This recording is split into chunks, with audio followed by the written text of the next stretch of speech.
This interview is a part of the Oklahoma Historical Society's Oral History Program, Living Legends Collection.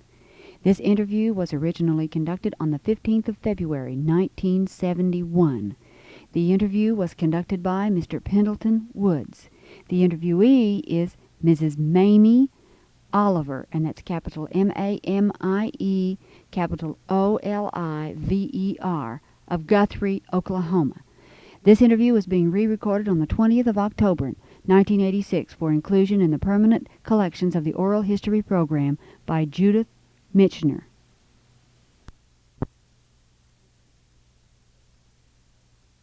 In Woods interviewing for the Oklahoma Living Legends, and I am visiting with Miss Mamie Oliver of Guthrie, Oklahoma, who is the society editor of the Guthrie Daily Leader. Miss Oliver, I wonder, to begin with, if you would tell us where you were born and who your parents were and where you went to school and who your teacher was, incidentally. My parents were Mr. and Mrs. J.E. Oliver.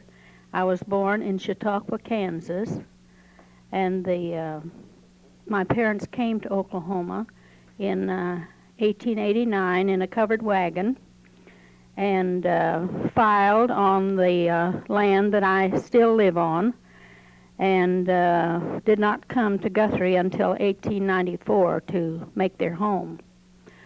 I, of course, grew up in Guthrie. One of my best teachers was Mrs. George Martin, who's been interviewed. I went to school at Banner School in the 4th grade to her. I finished Guthrie Logan County High School and went to the University of Oklahoma to finish.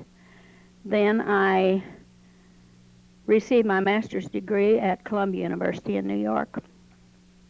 I wonder if you didn't tell us who your parents were. Yes, you did. Their names. Did you give me their names? I'm sorry. Mr. and Ms. J.E. Oliver. J.E. Oliver.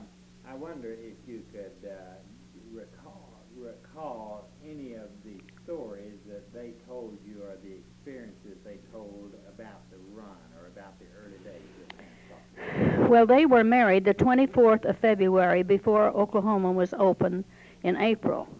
And my mother lived in southeast Missouri. My father went there, married her, and brought her back to Kansas, where her family thought she was just lost that far away from them. They lived across the state in Missouri. And my father had a general store. Most of his customers were Osages. We were only 3 miles from the border, and the Indians would come up and buy from him, have everything charged. Then he had to go down to Pawhuska at payment time to collect the money, otherwise he wouldn't get it. They demanded a good quality of groceries, and he kept them well supplied.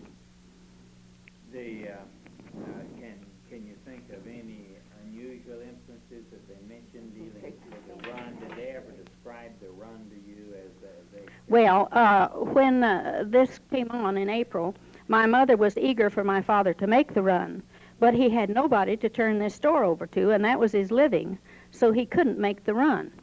But he had a brother-in-law by the name of Quarles, who was a peace officer down here, and they came down then in the summer in this covered wagon to visit the Quarles family.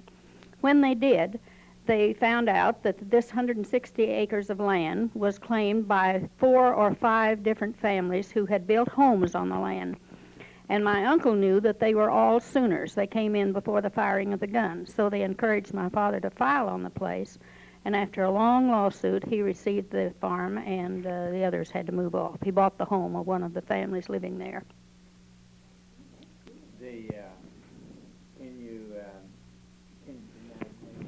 You were born in Kansas before they came down here. I can't remember any place but Guthrie, though. No. What was Guthrie like when you first came down here? You were just a baby. Well, I was just a baby. I can't remember. When you first remember it? Well, my father had to remain in Kansas to run this store, to make the money to pay the lawyers, and Judge Cotterill and Judge Beerer were his attorneys on this lawsuit. And Something I was going to tell you. Well, my mother and I were left down here then on the farm. He had to establish a residence, you see, here, make this his home. And we lived on the farm, which is just northwest of Guthrie. And we had a Negro family who lived on College who worked for us. The woman worked in the kitchen, and the man and the sons worked on the farm. And so we had a hillside that wouldn't grow anything. This is after we got permission to plant the land. And so my mother went into a partnership with this Negro man, Jones, to plant watermelons on the hillside. They planted them, and they were to share 50-50. They received 3 cents a melon, and my mother received $50 for her share of the crop, and with it she bought a little phaeton, and my father had bought us a little black horse. And every day we went to the post office because he wrote us every day and sent me a stick of gum every day. And we traded at this Herzl's Grocery where you told your brother worked. And well, Guthrie was exciting, as I can remember it. And as Ms. Martin said, there were more well-dressed people on the streets then than there are today. You didn't see any raggy tags. No.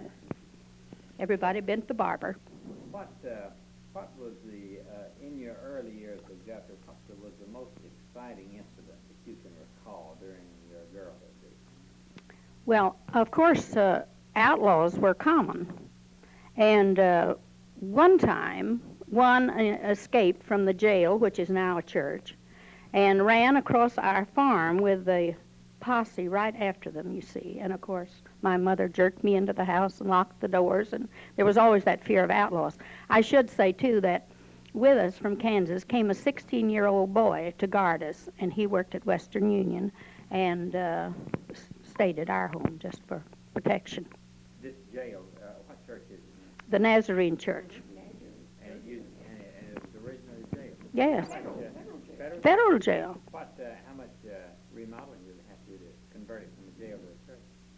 Well, I have never been in it either time. Just pews and painted the walls. Mm-hmm. I don't think they've done much to it. Can you think of any other exciting ones? This is a good one. It was a custom when one of these outlaws was killed for them to bring him into town and just lay him out on a board in an undertaking establishment. So this boy who lived with us, Henry, would always go by to see the corpse, you know. And then he'd come home and couldn't eat for days. But that was one of the popular diversions. They were trying, in the first place, they wanted to identify them. Oh, I remember something else. My father had a horse stolen. You know, there were lots of horses stolen in that time. And he heard that this horse was in Norman. So he went down and identified it, and they turned it over to him because it was his property. And it took him 3 days to ride from Norman to Guthrie with old Tom. Now you went to school at the University of Oklahoma. All right. What year did you graduate? 1914. 1914. Could you describe the University of Oklahoma during that period you were there? Well, I liked it much better then than I would like it now, because I think they had about 750 people, and I knew most of them. Miss Oliver, we were talking when we broke for lunch about the buildings at the university at that time. Could you describe the physical appearance of the campus as you recall it? I remember a small library building, the main administration building, and a science building. That's all I can remember of it. What was social life on the campus at that time? There were many dances. There were house parties. There were teas and afternoon parties. It was a round of social events during the weekends. What were the social organizations at that Well, the fraternities and sororities, and I think there were only 3 sororities and maybe about 5 fraternities. Were you active in any sports? No, I belonged to a sorority at Stevens College in Columbia, Missouri, before I went down there and was not eligible. Can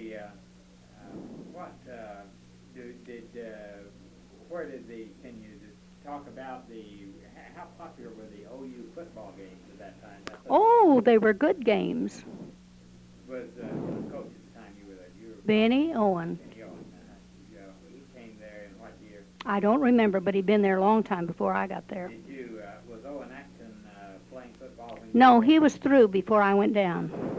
I don't think Owen graduated. I think he was just there for football chiefly. And we have an interview with him on tape, incidentally, particularly dealing with the Benny Owen football. I see. What about do you recall did you have cheerleaders or yells at that time? Oh, yes. Do you recall the main yell, the principal yell at that time? Did they have the Boomer Sooner? Oh, yes, they had Boomer Sooner. They had it that far back? That's right. Did you have any yells that you think of? I can't think of any right now, no.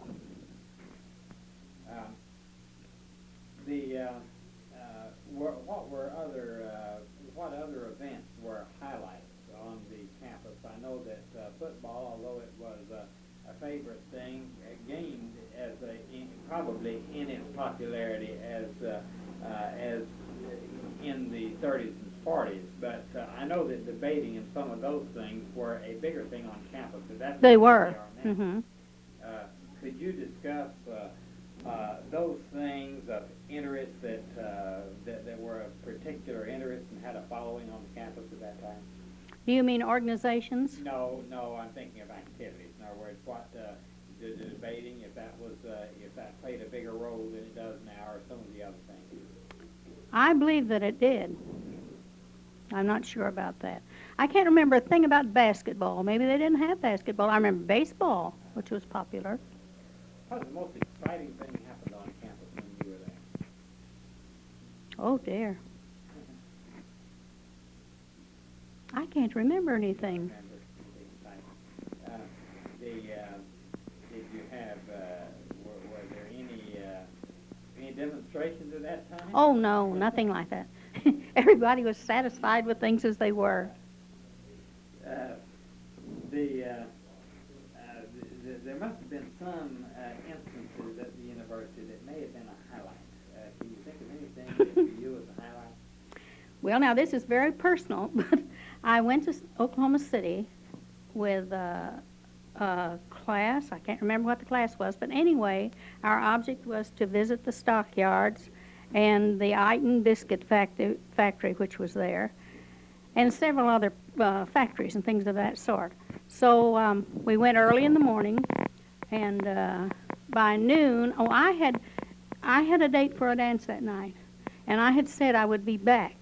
So when I inquired about transportation, there wasn't any transportation. So I rode. I could get to Moore on the Interurban, but it didn't go to Norman.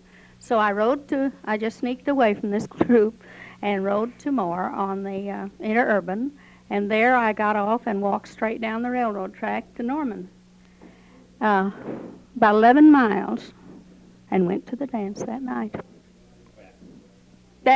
That was really something. Where did you live? I lived a while at King Hall, and then I lived over on University in the home of a Mrs. Sewell, who kept roomers and boarders. King Hall was an Episcopal dormitory. Quite a bit has been said recently about dormitory rules. This seems to be one of the, down there, one of the latest gripes that has been pulled out of the hat. What were the dormitory rules when you were there? Well, as I remembered, we had to be in by 10 o'clock on school nights and by midnight on Friday, Saturday, and Sunday. Where were the dances held? Downtown in an old hall upstairs called Davis Hall. Were the dances sponsored by the school or by the fraternities or both? I never heard of one by the school. They were all by fraternities. Hmm. Did you have a student union at that time? No, no. We had a varsity shop down on the corner where you bought Cokes and hot dogs and things like that, but there was nothing like a student union. This was not, was this owned by the university? No, no. Privately owned. What teachers, professors or teachers to you were impressive or memorable? Dean Gittinger. What's his first name? Can't remember. Dean Gittinger. Gittinger. Gittinger. And what was his? His field was history, and I was a history major. And then there was Dean Buchanan, who,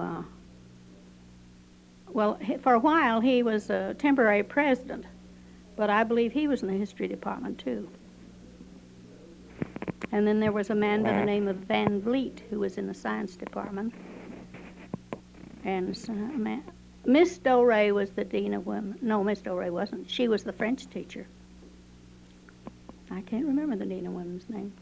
Well, that must mean you behaved well. Yes, if she didn't get my number. You didn't know who your dean was. And the president? President Brooks. President Brooks. Did you tell him? Did you know him? No, I didn't know him. He was just president of the school, and he had a couple of daughters who were in school at the same time. But I didn't know them. You did not know them? No, I didn't know the family. What was memorable? You mentioned this dean. This history Gittinger? Gittinger. What to you was outstanding about him? He was especially kind and interested in his work, and a good teacher. What did he teach? History. Kind, Well, it seems to me I had several history courses with him. I did a considerable work in the English department, but I had classes with Mr. Brewer and Mr. Morgan. But usually the history teachers were more interesting than the English teachers. You know, English can be deadly. Did you major in any particular type of history, especially? No. Particular type of history? And I never taught history. You never did. I just went right in English, and all the postgraduate work I ever did was in English. You graduated what year? 1914. 1914. Now, that was right at the beginning of World War I. Why don't you tell, where were you when World War I began? Right here in Guthrie. In Guthrie. Why don't you talk about Guthrie at the time of the beginning of World War I, both what the town was like and the sort of the feeling that existed at the time of the beginning of World War I? Well, everyone was excited because it was the first war that most of these people had lived through, you know. And the young boys were didn't know which way to go, whether to enlist or to wait for the draft. And in the school they put in a kind of, in the high school they put in a kind of military. It wasn't ROTC, but there was a lot of drilling, and I've forgotten the name. Yeah. And they made that preparation, and of course they sold stamps and bonds and so on. And I worked, they had a little building they put up on the corner of the lot where the post office is, and used it for selling bonds. And I worked there every Saturday for a long time. I was teaching during the week, and I worked on Saturday at the bond place. Who was the first person from Guthrie killed in the World War? Do you recall? No, I don't. You do not. It wasn't anyone I knew. I remember that. You knew. Was did you have any Guthrie group that went together from the militia or from a reserve outfit, or did they go more or less individually? I think they went individually. No particular group. No, I could remember that the Second World War that they went in groups. 45. Yes, uh-huh. What were you doing in 1940? Were you teaching at that time? I finished in 1914. That fall, I went to Tulsa to teach, and I taught there for a year. Then I came back to Guthrie and taught in the grades for 6 years before I taught in high school. What did you teach in Tulsa? I taught grades. I taught 6th grade and 7th grade. In what school? Across the river at Celia Clinton, which I think has been torn down.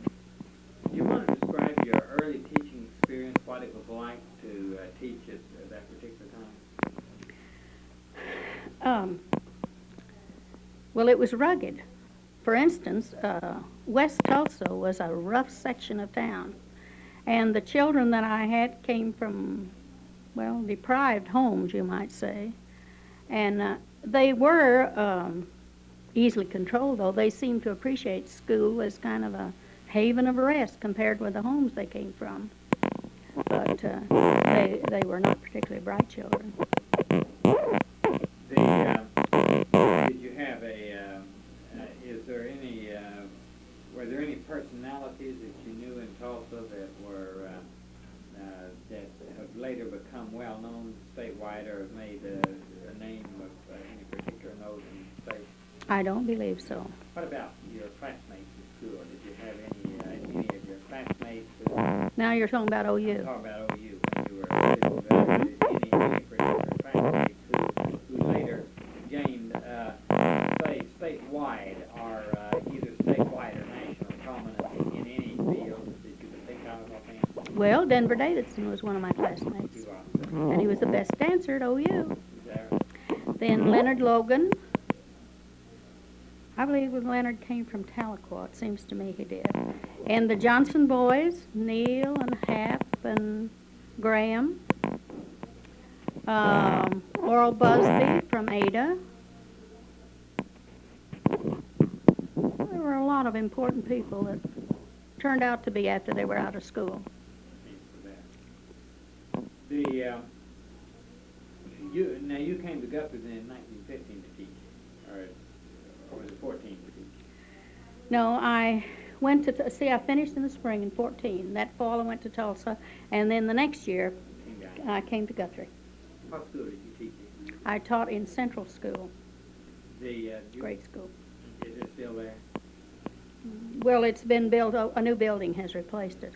Could you describe your early teaching experience there? It was pleasant. I think the 6th grade is an important grade, and it is a good grade to teach. And I had the best children in town. Now, you see, I was transferred from that group of lower group, you might say, to the people here who were the best in town. And I enjoyed it thoroughly. Oh, yes. Can you think over the years of students that you have had who have become particularly prominent, citywide or statewide? Yes. Samuel Abrams, who is now in Washington, D.C. with a law firm, and John Herbert Beelan, who has just retired in Oklahoma City, and his sister Louise. Max Stansberry, who came down from Mulhall and went to school and is now with an oil company in Houston. I've had lots of youngsters that turned out to do well. During this period, say from 1915 through the end of World War I, what can you think of in Guthrie that was of particular significance that happened during this period? During the time of the war? Yes. Were there any events that would be worth mentioning? I can't remember any.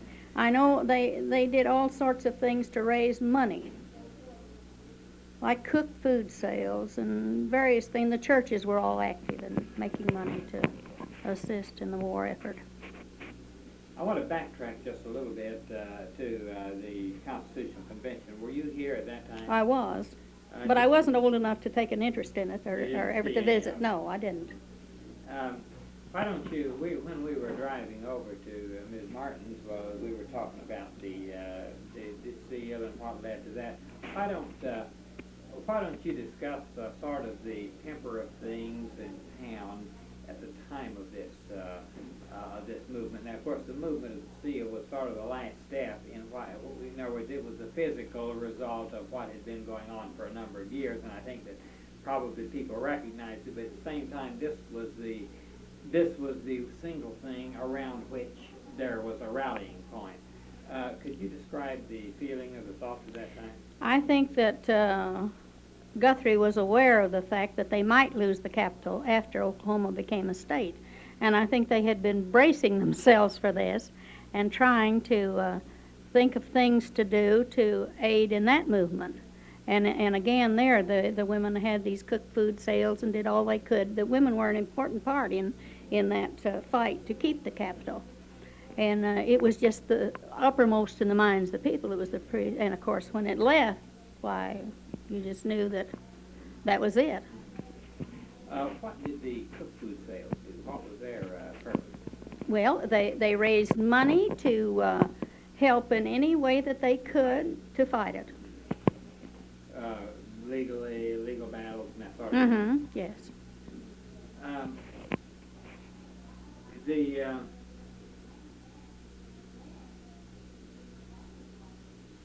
Let's see, did you know any of the territorial or other governors? Have you known? No, personally? I did not. A close acquaintance with any. What would you, thinking in terms of the 1920s, thinking after the period of World War I, thinking, if you can kind of compartmentalize, say, from 1920 to 1925, can you think of any important things that happened in Guthrie during that period? No, I think that one of the important things was setting things back into action after the war and finding places for all these young men who had returned where they could step into industry and different things where they had stopped when they went to war. Did you notice, of course, there are changes in society over these periods of time? You hear the Roaring Twenties and all that, which some of the things that you hear about in the Roaring Twenties are kind of reminiscent of some of the things, just reading about it, are reminiscent of some of the things that have happened in the past few years. So, the flamboyance, the miniskirts, and some of these things. And I'm wondering if you could describe the Roaring Twenties as you saw them. Well, as far as I was concerned, they didn't roar compared with the things of today. There were flappers and there were bunny hug dances and so on, but I don't think that in any way they reached the point we have now. What do you think brought along, say, the Roaring Twenties? Do you feel it was the aftermath? I think so. It is a reaction from the war. When they'd given up so many things for the length of the war, you see. Do you think it may be some of the same reactions that it may be. More recent? Maybe. What about discipline in schools, and what about disciplinary methods used in the schools during your early period that you were teaching? Well, I didn't have any. Didn't have any problem? I'll tell you, when I started in, I was afraid of the students. I was so insecure because I hate to tell this on the university, but they gave me a life certificate to teach and not one day of practice teaching. So I just went into this without. I knew the material, but I didn't know about other things. You got your practice. Yes. You started. You did your own thing. What to you was the most exciting experience in a teaching career, in your teaching career? Exciting.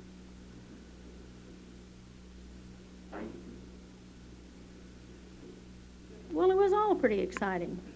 Every year when I went into a new class, a new group, and I always thought, I can't like this group as much as I did the ones last year. And in no time, I liked them just as well. Was there any particular highlight that you can think of during your teaching career? No. I attribute the fact that I did well to the principal I had. I think a great deal depends. And I had a Miss Ida Belt, about as big as a minute. And she was a strict disciplinarian, a kind person, and the children respected her. She ran that school like a factory.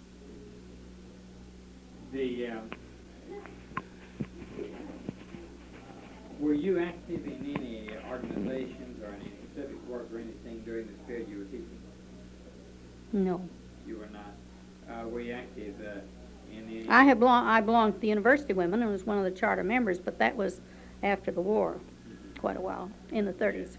Can you tell about the organization of the AAUW?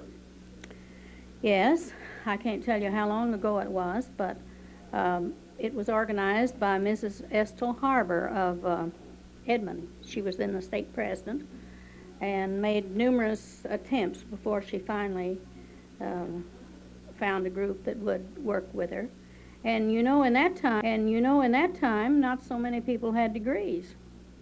So I think when we started out, we were about 35 members. And we did various things to make money. We gave bridge parties and things like that.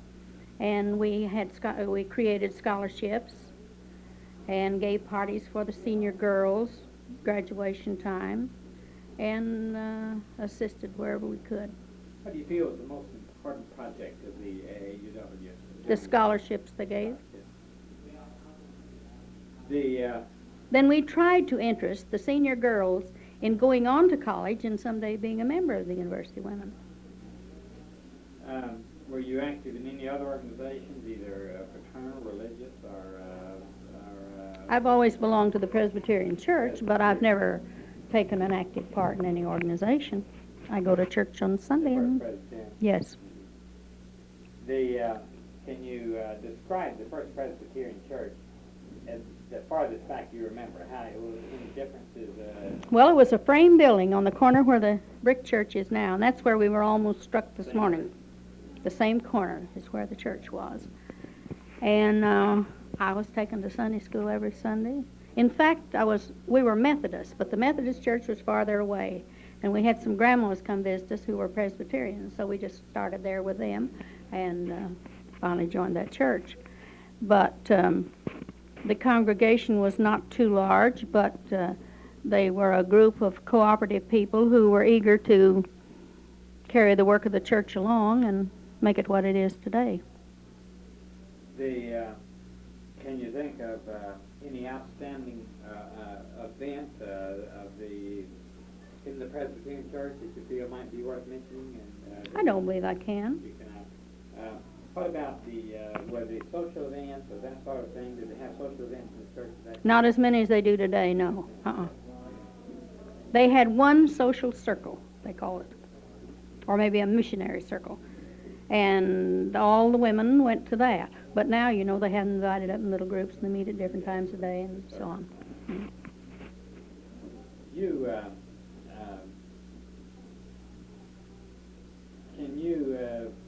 retired what year? About 11 years ago. 11 years ago. And when did you start to work for the Guthrie? Right? Yes, I was idle a year. And then the society editor quit. And they called me and asked me if I'd like to do it. And I said, well, I'd like to do it, but I'd never had a course in journalism. So they said, come down and try it. And I've just loved it. I noticed in just glancing at Sunday's paper, a letter about you, but was that as a result of some new appointment? It had to do with society? No. It was just a kind word. Real nice. But you've been society editor now for 11 years. About 11 years. Mm-hmm. Could you discuss a little bit about the experience of reporting society, any unusual or different types of experiences that you might have had in reporting? Many funny things happened. You don't have to tell them. Well, I thought it was nice when somebody gave a post-nuptial baby shower. I think that's the time to give it. And just last week, I had a wedding story coming in that said her tail was surrounded by a ruffle of lace. All kinds of things like that. I never worked society, but I used to on a paper, and it was Domray paper at Fort Smith. I was next to the society desk, and I'd ask her to talk on once in a while, and so I answered one time. This one, Dorothy Dix, was this. Oh, I see. Yeah, oh, yes. She was the Ann Landers of that day, Mhm. and more so, really. And they wanted to talk to Dorothy Dix. Well, I told them that we could, she was not here, but in New Orleans, but that we would, that I could send a letter to her. He said, no, this is an emergency. So I said, well, could I help you? And she said, no, you're a man. You wouldn't understand. And so that... She didn't tell you, though. She wouldn't tell me her problem. Mm. But I was a man. She thought I'd take the man's side. I see. She wouldn't tell me. Have you had, do you get any Ann Landers type? No, I don't. No. People are very nice to me. I thought maybe as a society editor there might be a lot of criticism and unpleasantness come up, but I've been surprised that it's all been so pleasant. And of course I know almost everybody, having been here all my life and taught so long. And that makes it easy for me. Now, I couldn't go into Podunk and do anything because I don't know the people. I always marvel at the newspaper people who can come in and do work in a community that's new to them. How long did it take you to get adjusted to doing society after teaching? You said Well, the thing I had to get adjusted to was this noise. You got the machines ticking in one ear and a jabber on the other side. I write a lot of stuff at home because I have peace and quiet there. And I was used to an orderly schoolroom and study hall, and when I came down here, the noise really hurt me. But now I think I could go into an iron factory and work. Getting used to it makes sense. Mm-hmm. During the period you worked on the newspaper, what I'm trying to think of are some events that might be historical events in Guthrie that you may have observed some area of, possibly, or as a newspaper person, as a teacher, or just as an observer, what would you say is are some of the most exciting news events that have happened in Guthrie during the years you've been here? You want it to happen in Guthrie? Well, no, in Oklahoma, anywhere where you are. Well, there's been so much moon talk that, well, I know people complain to say there's no news in the paper. And when you stop to think about radio and TV, as far as being news, it isn't. But they can go back and reread the paper, and with the news, it's lost in a flash on the air, and you maybe don't hear it again. So I think that the war, the upset condition of the country, and the fight against poverty and pollution all has its value in our community. Yes, I was thinking, though, in terms of local news, what local news items of any sort you think were, and I realize it's awfully hard to just kind of think and grasp something without It is. It's a little hard to do so. Well, terrible automobile accidents are jolting that come in. They are sensational, and always sudden deaths. Things like that are the things that give us the shock. Yes. Have you had any disastrous fires in Guthrie that would be? Not lately. Well, I'm not thinking lately. I'm thinking of any time that you have observed, say. One time the Crest store burned. Another time Anthony burned. We've had several fires downtown, but I don't think any fires where there's been loss of life in the town. I know there have been some country fires where lives were lost. Yes. Can you, how do you view the future of Guthrie? I think it's a good place to live, and I wouldn't want to live anyplace else. I love to go to Oklahoma City to shows or to shop, and I come home. I'm so glad to come up I-35 home. I'd like to backtrack and tell you something that I think is interesting. I told you that my parents lived in Chautauqua, Kansas, which was just 3 miles from the border. One of my father's best customers was Chief Bacon Ryan from Pawhuska, chief of the Osages at the time. And he came up to make his usual purchases, just wagon loads of groceries to haul back, and my father was not in the store. So they asked him, he asked where my father was, and they told him that he was home, that there was a new baby in the family, and he'd gone, was at home for that reason.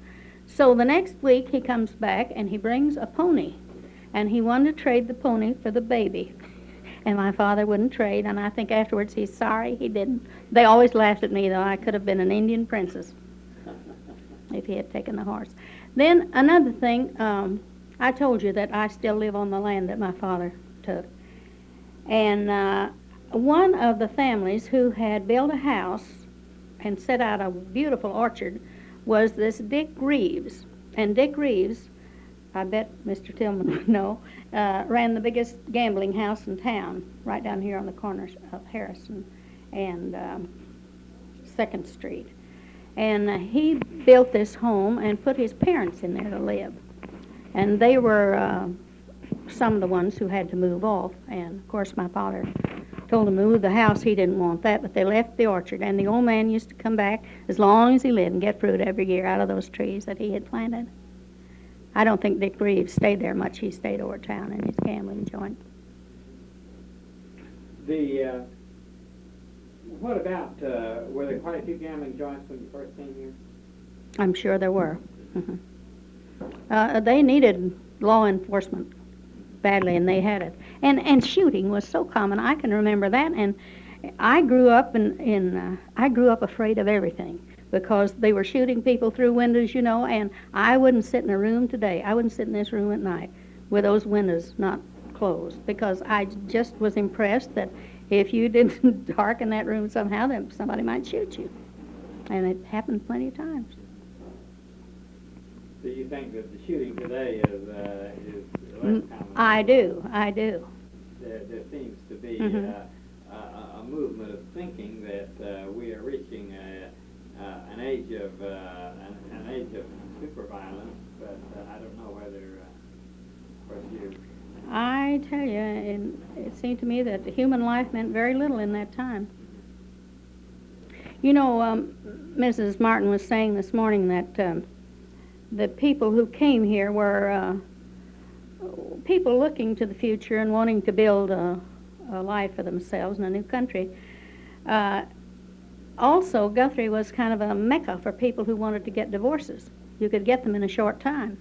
And many people came here, got their divorces, and just remained and became some of our leading citizens. Was it easier to get a divorce here than in Oklahoma City? I don't know about that. But this was the capital, and this is where they came. Was this just within Oklahoma, or was it from other states, too? Oh, they came from the east. They came from far places here to get their divorces. It was kind of a little Reno. I suspect the territorial divorce laws were More lenient. Than most of the states. I imagine so. Because it's not particularly lenient. Now, it's no more lenient than other states. People don't look to Oklahoma. Oh, no, no. To Arkansas. No, I know that. Has divorce laws which are favorable to those who want divorce, as well as Nevada. And of course, it keys to the entertainment of the area, too, horse races and such. Yes. They used to have good horse races here. Is that right? Maybe something goes with horse races and divorces. I don't know. I don't know. Fast work. One of the biggest producers of money that ever came to the state of Arkansas came for a divorce. Rockefeller? Yes. That part brought him to Arkansas in his state and put a lot into Arkansas. Yes, I guess he did.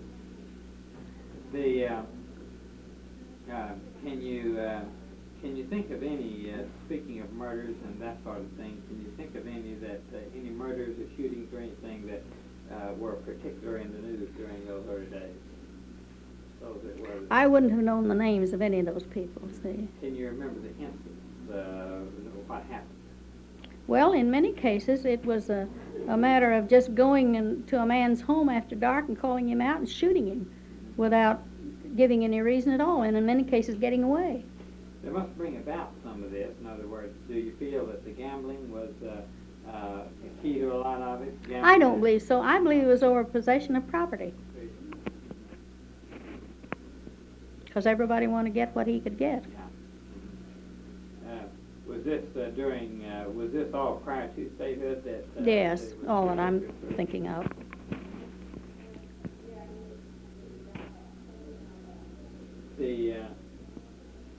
What was were the buildings mostly framed when you first remember? Yes, and my father at one time owned a shoe store over on Oklahoma Avenue, just a block north of here. And at that time, that land was all high. You had to go up steps to get to the wooden sidewalks that ran along. And all those buildings were wooden along in there. What was the first multi-story masonry building that you recall being built in Guthrie? Oh goodness, when this cooperative down here went up, that was built by Frank Greer. And Frank Greer is the one who lost the capital for Guthrie because he had trouble with Governor Haskell. I can't think why. But anyway, Haskell told him that if he could, he'd see that grass grew in the streets of Guthrie. And he did. And Mr. Greer picked up his things and went to Tulsa. He left Guthrie after the capital left. And he built that building down there. You hear a lot about this cooperative printing plant. It's quite an institution. Could you tell me anything about it? Well, I know that when they published the state capital newspaper, it was as good paper in its time as the Oklahoman is today. It was an excellent paper. And, of course, the Leader was published at the same time, but it didn't have the standing that the state capital had. Leslie Niblack was the editor here, and Frank Greer was the editor there. I understand they still have some old pictures and things there. I think so. I don't know a thing about some woman owns that building and operates something there. I don't know what it is. You never hear much about it, whatever it is. Any printing there now? I couldn't tell you. But it was then taken over by, when it was job printing, I used to sponsor the annuals and be responsible for all that work, and we had it done right down here at this publishing company. And at that time, Ted Harmon was the head of the thing, but he's long gone. What individuals, here again, we might compartmentalize the time. Say the time from when you first came to Guthrie to teach, about 1915, until... well, look, I was living here all the time. I just left Guthrie for that one year to go to Tulsa and teach. Oh, well, let's take then the period between 1910 and 20. Now, you were probably less familiar with what was going on in some respects, but were any personalities float to the top when you think of that period? Any leading people that you can think of that would be worth mentioning? Well, only the ones that Mrs. Martin mentioned this morning. I'm trying to think. Ned Holman was an important man in Guthrie, banker, but I don't believe Mr. Holman was here that early. I don't believe he was here until after the World War. But as I say, there was Judge Cotterill and Judge Beer, Judge Dale, and a man by the name of U.C. Gus, who was important. Who was he? He was a banker. And Charles Billingsley was a banker. Mr. Havinghorse was a banker. Guthrie had a number of banks. Did you know Raymond Field? Oh, yes. Mm-hmm. He comes to see us every once in a while. I think he was here last week. Raymond is state chairman of our Living Legends. Oh, he is? Yes, he has been very active in it. He's made a number of, quite a lot of tape interviews with people. You know, his little girl is buried here, and he comes back often to work on that grave. I didn't know that. They had just the one child, and she was in some little pageant or something. I believe they were celebrating George Washington's birthday, and they had these registers that have an open fire, and her little filmy costume caught fire, and she died as a result of the burns. I remember in his home he has a picture of her and I. Patsy, and she was one of the brightest, prettiest children you ever saw. I thought that would kill them. They were just desperate. How old was she? I think she was about 10 or 11, maybe. In fact, I invited Raymond to come up with me today, but he was in Washington. Did you know Mr. McIntyre then? They married sisters, and McIntyre was here on the paper at the same time Mr. Fields was. No, I didn't. I had known Raymond a little bit when he was at Guyman, but I had become better acquainted since he was at college, and we have become, he's very helpful and interested in this program.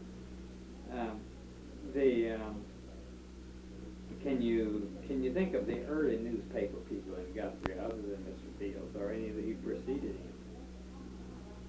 Newspaper editor. As I've told you, Mr. Greer and Leslie Niblack and Henry Derwin.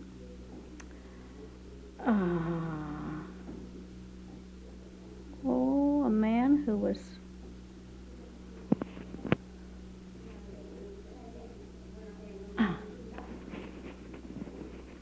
John Galobi. Those are the names I remember. Yes. Well, Mr. Dolph, the father of Curtis, ran the county paper. The early Mm-hmm. Now, is Miss Dahl from Guthrie? No. Now you're talking about Curtis' widow. Yes. She is from Oklahoma City. She's born in Oklahoma City. I always think of this. Her father died the night before she was born, and she's the last of, I believe she says, 12 children. That's Cole family? What? Is that, I don't know what her name was before she was married. She never lived in Guthrie. See, this is her second marriage. And she lived in Guthrie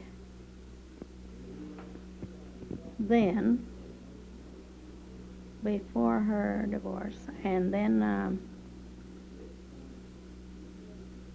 she remained here. And I'll tell you who her sister is. She's Mr. Gaylord's right-hand secretary. That's Miss Cole. That's why I see. But I didn't know if it's Miss or Miss. Well, it's Mrs., and she is sister of Miss Dolph. Yes, but it's Mrs. Cole, so she had a different name. Mm-hmm. She had another sister with us, That's a. but she died.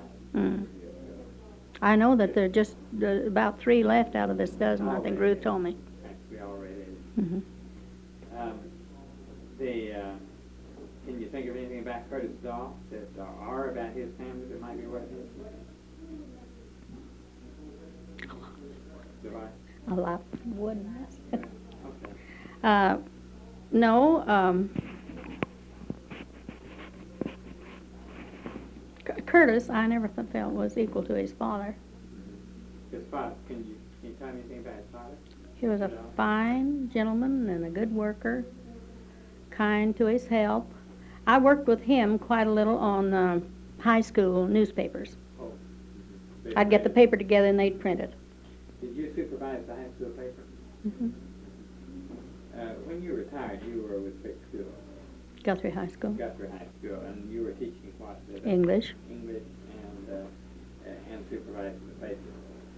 And the annual. Yeah.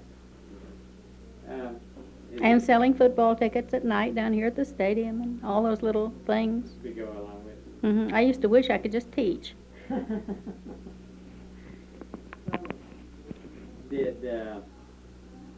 Did you participate in any of the Student Press Association activities? Yes, we always went to the association in Norman and took along a group of children to learn what they could. Mm-hmm. Did you know Hazel Preston? No. She participated. I see. Fort Smith, right?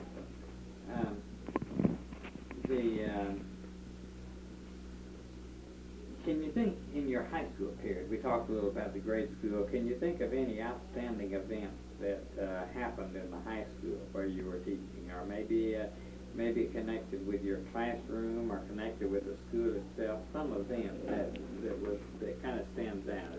Well, I don't know that this is an event exactly, but when I started teaching in high school, we were out on North Wentz in what had originally been the Logan County High School, which was a wreck of an old building. And I taught in a kind of attic room where the only light came from down here someplace, and all this was darkness. Then they built the new building, which now is on the way up the temple and is now a junior high school.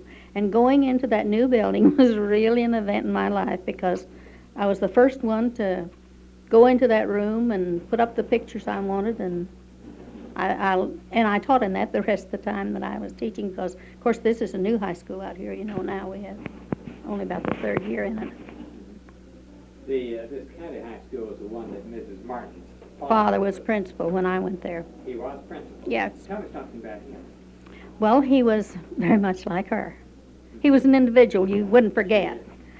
And he was a good principal, but just as I said this morning, if the teachers did any wrong or had any weaknesses, I was never aware of it. I thought their word was law, you were supposed to obey them, and I did. And most people did. They didn't have many. They never had such a thing as a walkout or anything of the kind, or a protest. And Mr. Calvert was a very popular person. He too was a politician, and he remained active in the field for a long, long time. Did you know any of the other Calverts? All of them. George Calvert. He's May's twin. She didn't tell you that, did she? No, he said he was a brother. Oh, all right. And a little short fella. Did you know him? No, but I know. And May is so tall, you know, you would never in the world think of them as twins. And he had the printing. He was a printer, was in Oklahoma City. I don't know what George did. Yeah. I don't know. I believe he had printing. I don't know what. Mm-hmm. When did he die? You know? Quite a long time ago. Mm-hmm. I know Maud Calvert. I did. Mm-hmm.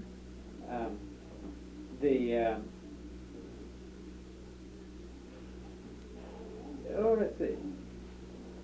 Anything we haven't talked about? I turned the machine on. Yeah. Well, I had heard of Bread Loaf in Vermont. I had seen the ad in the Saturday Review and had wanted to go there. But it's just a summer session.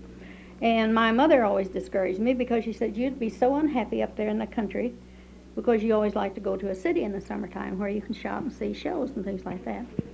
Well, my father died in 45 and my mother in 49.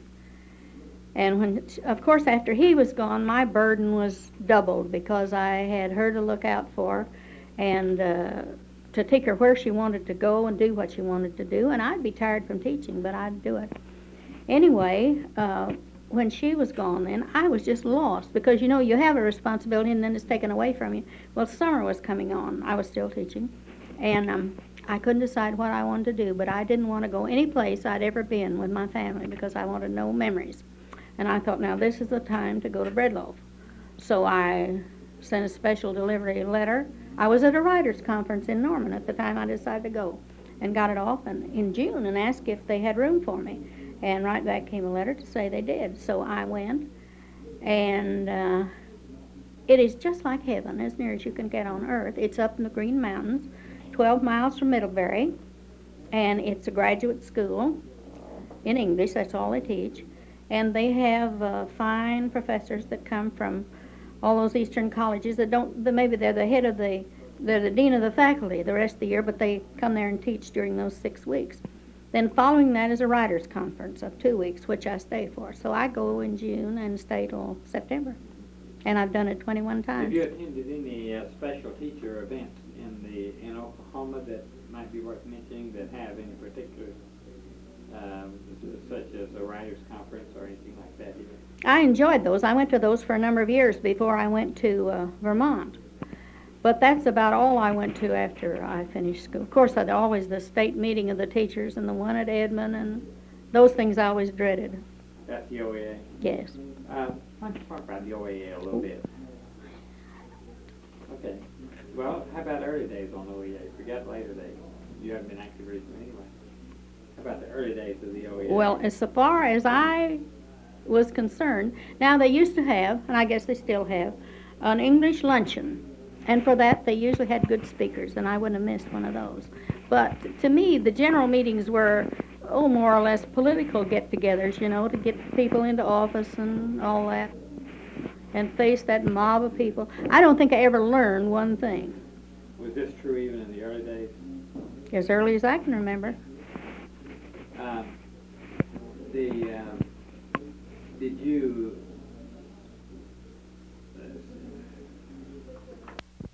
Well, we certainly thank you very, very much. It's been a real nice day.